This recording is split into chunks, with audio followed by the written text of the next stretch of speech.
नमस्कार बच्चों, एडुबिला point channel में आप सभी का स्वागत है। तो चलिए शुरू करते हैं आज की वर्कशीट।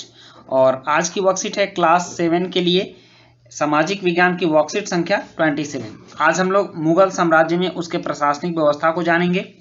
तो चलिए देखते हैं कि मुगल साम्राज्य की प्रशासनिक व्यवस्था और राजस्व व्यवस्था कैसे चलती थी। मूल रूप से आज हम लोग राजस्व व्यवस्था, जिससे किसी राष्ट्र को इनकम होती है, वो राजस्व कहाँ से आता है, तो उसी तरह से मुगल साम्राज्य का राजस्व कहाँ से आता था, इस व्यवस्था को आज हम लोग जानने वाले हैं। मुगलों की आमदनी का प्रमुख साधन किसानों की उपज से मिलने वाला राजस्व था। किसान के उपज से जो राजस्व मिलता था, यही मुगलों की आमदनी का महत्वपूर्ण साधन था। और दूसरा था कि अधिकतर स्थानों पर किसान ग्रामीण कुलीनों यानी कि मुखिया या स्थानीय सरदारों के माध्यम से राजस्व देते थे। तो ये जो मुखिया होते थे या जो स्थानीय सरदार होते थे, ये किसानों से राजस्व एकत्रित करते थे और फिर यह राज्य को देते थे, मतलब कि मुगल साम्राज्य को राजस्व देते थे। नेक्स्ट है कि समस्त मध्यस्थों के लिए, चाहे वे स्थानीय ग्राम के मुखिया हों या फिर शक्तिशाली सरदार हों, मुगल एक ही शब्द जमींदार का प्रयोग करते थे। मतलब जमींदार शब्द जो है उन सबके लिए होता था, जो स्थानीय सरदार होता था या फिर किसी गांव का मुखिया होता था, सबको मुगल जमींदार ही बोलते थे। उसके बाद है कुछ क्षेत्रों में जमींदार इतने शक्तिशाली थे कि मुगल प्रशासकों द्वारा शोषण किए जाने की स्थिति में वे विद्रोह कर सकते थे। मतलब कि कहीं कहीं जमींदार तो छोटे थे, लेकिन कहीं कहीं इतने बड़े भी थे कि अगर मुगल प्रशासक शोषण कर रहे हैं तो उसके खिलाफ वो विद्रोह भी कर सकते थे और कर देते थे।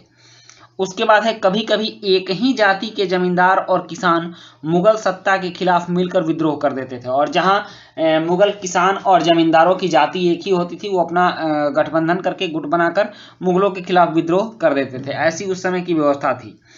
और 17वीं शताब्दी के आखिर से ऐसे किसान विद्रोहों ने मुगल साम्राज्य के स्थायित्व को चुनौती दी। 17वीं शताब्दी मतलब 1600 ईस्वी के बाद, शाहजहां के शासन के बाद से, लगभग अकबर जहांगीर शाहजहां के समय से ही जो किसान थे, वो किसान मुगलों के अस्तित्व को चुनौती हमेशा देते आए और विद्रोह करते आए थे।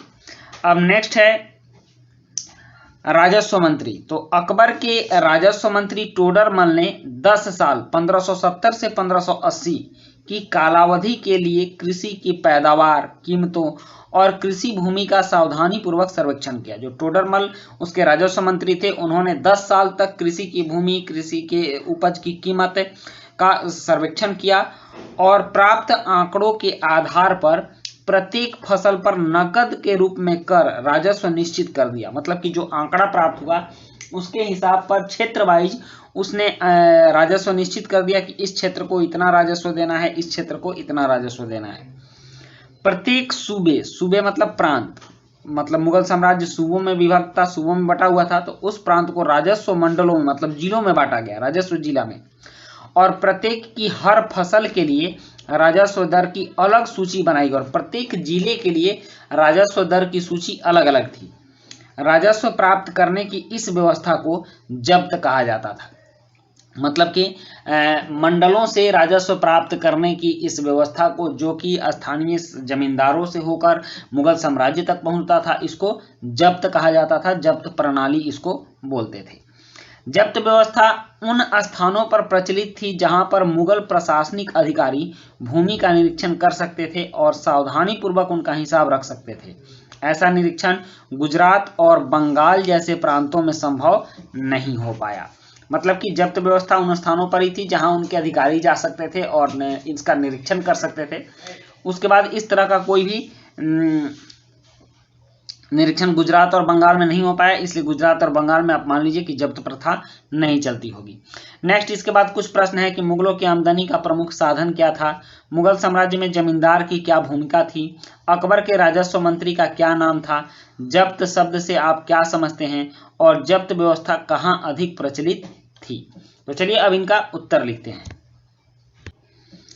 प्रश्न 1 है कि मुगलों की आमदनी का प्रमुख साधन क्या था। तो उत्तर है कि मुगलों की आमदनी का प्रमुख साधन उपज से मिलने वाला राजस्व था।